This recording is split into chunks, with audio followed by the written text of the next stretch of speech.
नमस्कार दोस्तों, आपका फिर से स्वागत है मेरे इस चैनल पे जिसका नाम है स्टडी लवर्स की पाठशाला। तो दोस्तों, मैं आपके साथ में टेंस डिस्कस कर रहा था कल। मैं आपको बता दूं, ये टेंस की सीरीज का तीसरा पार्ट है। इससे पहले मैं 2 पार्ट्स अपलोड कर चुका हूं। अगर आपने नहीं देखे हैं और आप देखना चाहते हैं तो डिस्क्रिप्शन में आपको लिंक मिल जाएगी। मेरे हिसाब से आपको वो पहले देख लेनी चाहिए, उसके बाद ये तीसरा पार्ट देखिएगा। तो आज की वीडियो में हम लोग समझेंगे कंटिन्यूअस टेंस। कंप्लीट समझा दूंगा, एक भी चीज बाकी नहीं रहेगी, लेकिन इसके बाद आपको प्रैक्टिस की जरूरत पड़ेगी। तो ठीक है, शुरू करते हैं। सबसे पहले तो कंटिन्यूअस शब्द का मतलब समझो। काम चल रहा है, कोई भी काम चल रहा है। जैसे मैं खा रहा हूं, पी रहा हूं, नाच रहा हूं। ये सारे काम किस में हो रहे हैं? प्रेजेंट में, आज में। तो इसे किस में गिना जाएगा? प्रेजेंट कंटिन्यूअस में। ठीक है, ये हो गया एक भाग। अब इसी चीज को हम कल पे अप्लाई करते हैं, आने वाले कल पे। अगर हम आने वाले कल में इसी चीज को बोलें तो कैसे बोलेंगे कि कल मैं नाच रहा था, कल मैं खा रहा था, कल मैं पढ़ रहा था, वगैरह वगैरह। मतलब जो ये चीजें थी सारी, ये कल हो रही थी। कल ये चीजें कंटिन्यू थी और इसे मैं आज बता रहा हूं। तो इसे किस में गिना जाएगा? पास्ट कंटिन्यूअस में। अब यार, 2 टेंसेज में हो चुकी है, प्रेजेंट और पास्ट में, तो फ्यूचर में भी हो सकती है। कल मैं खा रहा होऊंगा, कल मैं नाच रहा होऊंगा। तो मतलब कोई भी काम कल कंटिन्यू रहेगा, तो इसे कहेंगे हम फ्यूचर कंटिन्यूअस। तो कहने का मतलब है कि तीनों कालों में काम चल रहा है, प्रेजेंट कंटिन्यूअस, पास्ट कंटिन्यूअस और फ्यूचर कंटिन्यूअस। और अगर इन तीनों को हम अपने चार्ट के हिसाब से देखें तो यही तीनों आज हमें पढ़ने हैं। तो मैं सबसे पहले प्रेजेंट कंटिन्यूअस वाले वाक्यों को लेता हूं। अगर मैं आपको इसमें कुछ इंग्लिश में सेंटेंस बनाने के लिए दूं, कुछ जैसे मान लो मैं फुटबॉल खेल रहा हूं, इसी का एक नेगेटिव दूं कि मैं फुटबॉल नहीं खेल रहा हूं, और एक प्रश्नवाचक कि क्या मैं फुटबॉल खेल रहा हूं, तो इन तीनों को इंग्लिश में ट्रांसलेट करना कोई बड़ी बात तो नहीं है। लेकिन फिर भी अगर हमें इनके रूल्स पता होंगे, रूल्स मालूम होंगे, तो इन्हें ट्रांसलेट करना इतना आसान हो जाएगा कि हम कैसे भी सेंटेंस को ट्रांसलेट कर सकते हैं। तो मेरे हिसाब से हमको पहले रूल्स समझ लेने चाहिए। बहुत ही सिंपल से रूल्स हैं, आराम से समझ में आ जाएंगे। सबसे पहला और इंपॉर्टेंट रूल कि भैया कोई भी काम चल रहा है तो ING वर्ब की फर्स्ट फॉर्म के साथ जुड़ेगा। जैसे ईटिंग, ड्रिंकिंग, डांसिंग, वगैरह वगैरह। सब कामों के आगे ING आ रहा है ना, तो वर्ब के आगे, वर्ब की फर्स्ट फॉर्म के आगे ING लगाएंगे। दूसरा रूल, इज, एम, आर का प्रयोग।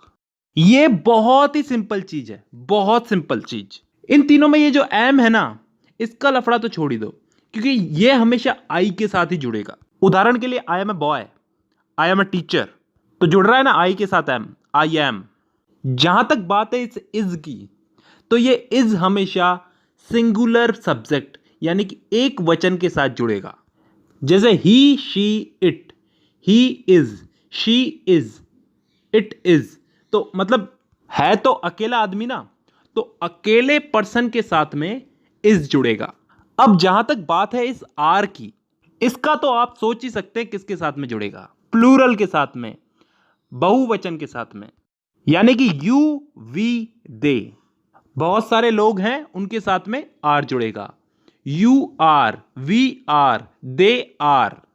तो अब तीनों का मतलब समझ में आ गया होगा, ठीक है। लेकिन अब जब हम एग्जाम्पल उठाएंगे तो आराम से समझ में आएगी ये चीज। इसके बाद अगला नियम यह है कि नेगेटिव सेंटेंस जो होते हैं, जिसमें नहीं का प्रयोग होता है, तो ये इज, एम, आर के बाद में नॉट लगा दिया जाता है। ये बहुत ही सिंपल सी चीज है, सेंटेंस बनाने के साथ साथ याद हो जाएगी। और यही हमारा लास्ट नियम यह है कि इंट्रोगेटिव सेंटेंस जो होते हैं, जिसमें प्रश्नवाचक होते हैं जो, उसमें सब्जेक्ट के पहले ये इज, एम, आर लग जाता है। ये नियम भी हमें सेंटेंस बनाने के साथ साथ याद हो जाएगा। तो अब रूल्स हमारे सारे कंप्लीट हो चुके हैं, अब हमें सेंटेंस बनाने चाहिए। अब हम वही 3 सेंटेंस उठाते हैं जो हमने पहले उठाए थे। मैं फुटबॉल खेल रहा हूं, नेगेटिव में मैं फुटबॉल नहीं खेल रहा हूं, और इंट्रोगेटिव में क्या मैं फुटबॉल खेल रहा हूं। इन तीनों को अगर हम इंग्लिश में ट्रांसलेट करें तो पहले वाले को हम इंग्लिश में बदल के देखते हैं। मैं फुटबॉल खेल रहा हूं का आई एम प्लेइंग फुटबॉल। यहां पे हमारे जो भी रूल्स थे हमने फॉलो किए हैं। आई के साथ हमेशा एम लगेगा और प्ले जो है वर्ब है इसके साथ आईएनजी लगेगा और फुटबॉल जो है वो ऑब्जेक्ट है, उसमें कोई चेंजेस नहीं होते। ठीक है, अब नेगेटिव में इस सेंटेंस को बदल के देखते हैं। मैं फुटबॉल नहीं खेल रहा हूं। I am not playing football. यहां पे आई के साथ एम लग गया, उसके साथ नॉट लग गया। जैसा कि मैंने आपको रूल समझाया था कि ये सेंटेंस बनाने के साथ साथ समझ में आ जाएगा। I am not, play verb है, इसके साथ आईएनजी लगा है और फुटबॉल ऑब्जेक्ट। तो अब इस तीसरे वाले इंट्रोगेटिव सेंटेंस को इंग्लिश में बदल के देखते हैं। क्या मैं फुटबॉल खेल रहा हूं? Am I playing football. यहां पे एम जो है ये सब्जेक्ट के आगे आ गया, ये आई के आगे आ गया और लास्ट में जाकर के क्वेश्चन मार्क लग गया और प्ले जो कि वर्ब है इसके साथ आईएनजी लग गया और इसी के साथ साथ हमारा प्रेजेंट कंटीन्यूअस टेंस खत्म होता है। अब चलते हैं हम लोग पास्ट कंटीन्यूअस टेंस पे। अब दोस्तों इस पास्ट कंटीन्यूअस टेंस में ऐसी चीजों को बताया जाता है जो पास्ट में चल रही थी। मैंने आपको शुरू में एग्जांपल दे करके समझाया था कि मैं पढ़ रहा था, मैं खेल रहा था, तो इसके भी 3 वाक्य बन सकते हैं। मैं फुटबॉल खेल रहा था। नेगेटिव में मैं फुटबॉल नहीं खेल रहा था और इंट्रोगेटिव में क्या मैं फुटबॉल खेल रहा था। तो इन तीनों को भी इंग्लिश में बदलने के लिए हमें कुछ रूल्स, कुछ इंपॉर्टेंट रूल्स याद रखने पड़ेंगे। तो ठीक है, रूल समझते हैं। रूल नंबर फर्स्ट जो पिछला वाला था कि इसमें वर्ब के आगे, वर्ब की फर्स्ट फॉर्म के आगे आईएनजी लगेगा। जैसे पिछले वाले वाक्यों में लग रहा था डूइंग, ईटिंग, डांसिंग वगैरह वगैरह, तो इसमें भी आईएनजी लगेगा। क्लियर है? ठीक है। Rule number 2 singular subject he, she, it, I, इन सब के साथ में वाज का प्रयोग होगा। उदाहरण के लिए I was dancing, I was eating, I was drinking. वहीं प्लूरल सब्जेक्ट के साथ में यानी कि यू, वी, दे के साथ में वर का प्रयोग होगा। मतलब प्रेजेंट कंटिन्यूअस में हम लोग इज, एम, आर का प्रयोग कर रहे थे और यहां पे पास्ट कंटिन्यूअस में हम वाज वर का प्रयोग कर रहे हैं। इसके अलावा वही 2 सिंपल से रूल, नेगेटिव सेंटेंस में वाज और वर के बाद नॉट लगेगा और दूसरा रूल ये कि इंट्रोगेटिव सेंटेंस में वाज वर सब्जेक्ट के पहले लगेगा। हम लोगों ने जो हिंदी के सेंटेंस उठाए हैं उनको हम इंग्लिश में ट्रांसलेट करके देख ही लेते हैं, हमको समझ में आ जाएगा। सबसे पहला जो सेंटेंस है मैं फुटबॉल खेल रहा था, तो इसमें मैं जो है वो सिंगुलर है यानी कि एक वचन है, तो नियम के अनुसार इसके साथ में वाज लगेगा। आई वाज, प्ले जो है वर्ब है, इसके साथ में आईएनजी लगेगा, प्लेइंग फुटबॉल, तो is equal to I was playing football. यही अगर नेगेटिव में करके देखें तो मैं फुटबॉल नहीं खेल रहा था, वही नियम के अनुसार वाज के साथ में नॉट लग जाएगा, I was not playing football. बहुत सिंपल है ना? ठीक है, अभी इसको प्रश्नवाचक में बदल के देखते हैं कि क्या मैं फुटबॉल खेल रहा था। Was I playing football. अब यहां पे वाज पहले क्यों आया? नियम के अनुसार वाज पहले ही आएगा क्वेश्चन मार्क वाले सेंटेंसेस में। तो दोस्तों तीनों सेंटेंसेस को समझने के साथ साथ हमारा पास्ट कंटिन्यूअस टेंस भी कंप्लीट होता है।